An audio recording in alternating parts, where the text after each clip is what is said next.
Hi hello ನಮಸ್ಕಾರ welcome back to my YouTube channel. ಮದುವೆ ಮನೆ ತೊಂಡೆಕಾಯಿ ಪಲ್ಯ ಅಂದರೆ ಯಾರಿಗೆ ತಾನೇ ಇಷ್ಟ ಆಗಲ್ಲ. ಎಲ್ಲರೂ ಸಿಕ್ಕಾಪಟ್ಟೆ ಇಷ್ಟಪಡೋದು ಅಂತಂದರೆ ಮದುವೆ ಮನೆಯಲ್ಲಿ ಮಾಡಿರುವಂತಹ ತೊಂಡೆಕಾಯಿ ಪಲ್ಯನ. ಇದು ಡಯಟ್ ಮಾಡೋರಿಗಂತೂ ಹೇಳಿ ಮಾಡಿಸಿದ ರೆಸಿಪಿ ಅಂತಲೇ ಹೇಳ್ಬೋದು. ಇದನ್ನು ಮನೇಲೇ ಮಾಡಿದ್ರೆ ಹೇಗಿರುತ್ತೆ, ಇದನ್ನು ಸಿಂಪಲ್ಲಾಗಿ ಹೇಗೆ ಮಾಡೋದು ಅಂತ ನೋಡೋಣ. ಇದು ಚಪಾತಿಗೆ, ಅನ್ನ ಸಾಂಬಾರಿಗೆ ಸೈಡ್ ಡಿಶ್ ಆಗಿ ಸಿಕ್ಕಾಬಟ್ಟೆ ಚೆನ್ನಾಗಿರುತ್ತೆ. ಒಳ್ಳೆ ಕಾಂಬಿನೇಷನ್ ಅಂತಲೇ ಹೇಳ್ಬೋದು. ಸೊ ವಿಡಿಯೋನ ಸ್ಕಿಪ್ ಮಾಡದೆ ಕೊನೆವರೆಗೂ ನೋಡಿ. ವಿಡಿಯೋನ ಸ್ಟಾರ್ಟ್ ಮಾಡೋಕ್ಕಿಂತ ಮುಂಚೆ ನನ್ನ ಚಾನಲ್ನ ಸಬ್ಸ್ಕ್ರೈಬ್ ಮಾಡಿಲ್ಲ ಅಂದರೆ ಈ ಕೂಡಲೇ ಸಬ್ಸ್ಕ್ರೈಬ್ ಮಾಡ್ಕೊಳ್ಳಿ. ಸೊ ನಾನಿವಾಗ ಒಂದು ಪಾತ್ರೆನ ತಗೊಂಡು ಅದಕ್ಕೆ ನಾನು 2-3 ಟೇಬಲ್ ಸ್ಪೂನ್ ಆಗೋಷ್ಟು ಕಡಲೆ ಬೀಜನ ಹಾಕೋತಾ ಇದ್ದೀನಿ. ಇದನ್ನು ಹುರ್ಕೊಬೇಕು. ಸೊ ಅದಾದಮೇಲೆ 2 ಒಣಮೆಣ್ಸಿನ್ಕಾಯಿ ಮತ್ತು 3 ಬ್ಯಾಡಗಿ ಮೆಣಸಿನ್ಕಾಯಿನ ಹಾಕ್ಕೊಂಡು ಇದನ್ನು ಕೂಡ ನಾನು ಫ್ರೈ ಮಾಡಿ ಎತ್ತಿಟ್ಕೋತಾ ಇದ್ದೀನಿ. 1 ಟೇಬಲ್ ಸ್ಪೂನ್ ಆಗೋಷ್ಟು ಉದ್ದಿನಬೇಳೆನ ಹಾಕಿ ಇದನ್ನು ಫ್ರೈ ಮಾಡಿ ಎತ್ತಿಟ್ಕೋತಾ ಇದ್ದೀನಿ. 1 ಟೇಬಲ್ ಸ್ಪೂನ್ಗಿಂತ ಸ್ವಲ್ಪ ಕಡಿಮೆ ಕಡಲೆಬೇಳೆನ ಹಾಕಿ ಕೂಡ ನಾನು ಸೈಡಲ್ಲಿ ಎತ್ತಿಟ್ಕೋತಾ ಇದ್ದೀನಿ. ಸೊ ನಿಮಗೆ ಆ ಒಂದು ಪಲ್ಯಕ್ಕೆ ಎಷ್ಟು ಬೇಕು ಅಷ್ಟು ಮಸಾಲೆನ ನೀವು ರೆಡಿ ಮಾಡಿಕೊಂಡ್ರೆ ಸಾಕಾಗುತ್ತೆ. ನೆಕ್ಸ್ಟು ನಾನು ಒಂದು 5-10 ಬೆಳ್ಳುಳ್ಳಿನ ಕೂಡ ನಾನು ಫ್ರೈ ಮಾಡಿಕೊಂಡು ಸೈಡಲ್ಲಿ ಎತ್ತಿಟ್ಕೊತಿದ್ದೀನಿ. 1/4 ಟೇಬಲ್ ಸ್ಪೂನ್ ಆಗೋಷ್ಟು ಧನಿಯನೂ ಕೂಡ ನಾನು ಫ್ರೈ ಮಾಡ್ಕೊಂಡು ಎತ್ತಿಟ್ಕೊತಾ ಇದ್ದೀನಿ. ಕರಿಬೇವಿನ ಸೊಪ್ಪನ್ನು ಕೂಡ ನಾನು ಫ್ರೈ ಮಾಡಿ ಎತ್ತಿಟ್ಕೊತಾ ಇದ್ದೀನಿ. ನಾನು ಯಾಕೆ ಈ ಥರ ಸಪ್ರೇಟ್ ಮಾಡ್ಕೋತಾ ಇದ್ದೀನಿ ಅಂತಂದರೆ, ಇವಾಗ ಎಲ್ಲನೂ ಒಟ್ಟಿಗೆ ಹಾಕಿ ಫ್ರೈ ಮಾಡಿದ್ರೆ ಕೆಲವೊಂದು ಸೀದೋಗುತ್ತೆ, ಕೆಲವೊಂದು ಫ್ರೈ ಆಗೋದೇ ಇಲ್ಲ. ಸೊ ನೀವು ಈ ಥರ ಸಿಂಗಲ್ಲಾಗಿ ಫ್ರೈ ಮಾಡಿಕೊಂಡ್ರೆ ಎಲ್ಲನೂ ಕೂಡ ಫ್ರೈ ಆಗುತ್ತೆ. ನಾನು ಅದೇ ಬಾಣಲಿಗೆ ಹಾಕ್ಕೊಂಡು ಸ್ವಲ್ಪ ಎಳ್ಳು ಅಂದರೆ 1 ಟೇಬಲ್ ಸ್ಪೂನ್ ಎಳ್ಳನ್ನ ಹಾಕ್ಕೋತಾ ಇದ್ದೀನಿ ಅದಕ್ಕೆ.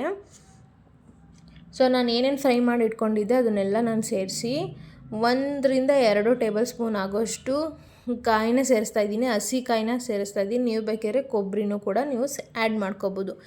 ಇದೆಲ್ಲ ತಣ್ಣಗಾದಮೇಲೆ ನಾನು ಮಿಕ್ಸಿ ಜಾರಿಗೆ ಹಾಕಿ ನಾನು ಇದನ್ನು ರುಬ್ಬು ಎತ್ತಿಟ್ಕೊಂಡಿರ್ತೀನಿ. ಸ್ವಲ್ಪ ಗಟ್ಟಿ ಅಂತ ಅನಿಸುತ್ತೆ, ಯಾಕಂದರೆ ಹಸಿಕಾಯಿ ಹಾಕಿರೋದ್ರಿಂದ. ಅದಕ್ಕೆ ಡೋಂಟ್ ವರಿ, ಏನಾಗಲ್ಲ.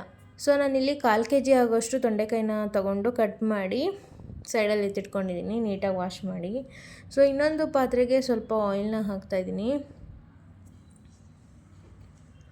ಆಯಿಲ್ ಹಾಕಿದ ನಂತರ ಜೀರಿಗೆ ಮತ್ತು ಸಾಸಿವೆನ ಹಾಕ್ತಾಯಿದ್ದೀನಿ. ಇದೆರಡು ಸ್ವಲ್ಪ ಸಿಡಿದ ಮೇಲೆ ಉದ್ದಿನಬೇಳೆ, ಹೆಸರುಬೇಳೆ, ಕಡಲೆಬೇಳೆ ಎಲ್ಲ ಒಂದು ಅರ್ಧ ಟೇಬಲ್ ಸ್ಪೂನ್ ಹಾಕಿದ್ರೆ ಸಾಕಾಗುತ್ತೆ. ಇದಿಷ್ಟನ್ನು ನಾನು ಫ್ರೈ ಮಾಡ್ಕೊತಾ ಇದ್ದೀನಿ.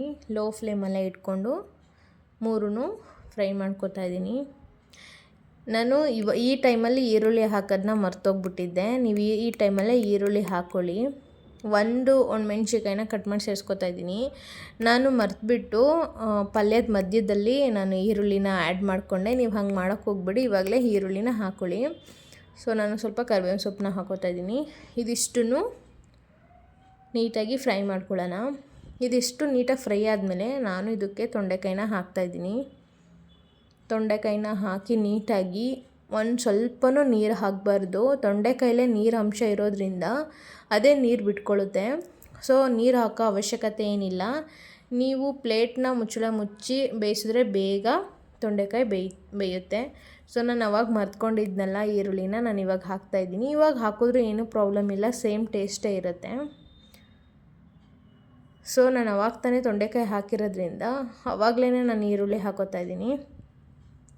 ಸೊ ನೀಟಾಗಿ ಎಲ್ಲ ಚೆನ್ನಾಗಿ ಮಿಕ್ಸ್ ಮಾಡ್ಕೊಂಡಾದ್ಮೇಲೆ ಸ್ವಲ್ಪ ಸಾಲ್ಟನ್ನ ಆ್ಯಡ್ ಮಾಡ್ತಾಯಿದ್ದೀನಿ. ಸಾಲ್ಟ್ ಹಾಕಿದ್ಮೇಲೆ ನೀಟಾಗಿ ಚೆನ್ನಾಗಿ ಮಿಕ್ಸ್ ಮಾಡಿ ಲಿಡ್ನ ಕ್ಲೋಸ್ ಮಾಡಿ ಒಂದು 5 ನಿಮಿಷ ನೀಟಾಗಿ ಆ ಹಬೆಲೇನೆ ಬೇಯಿಸ್ಕೊಳ್ಳಿ. ಆವಾಗ ಬೇಗ ಬೆಂದ್ಕೊಳ್ಳುತ್ತೆ.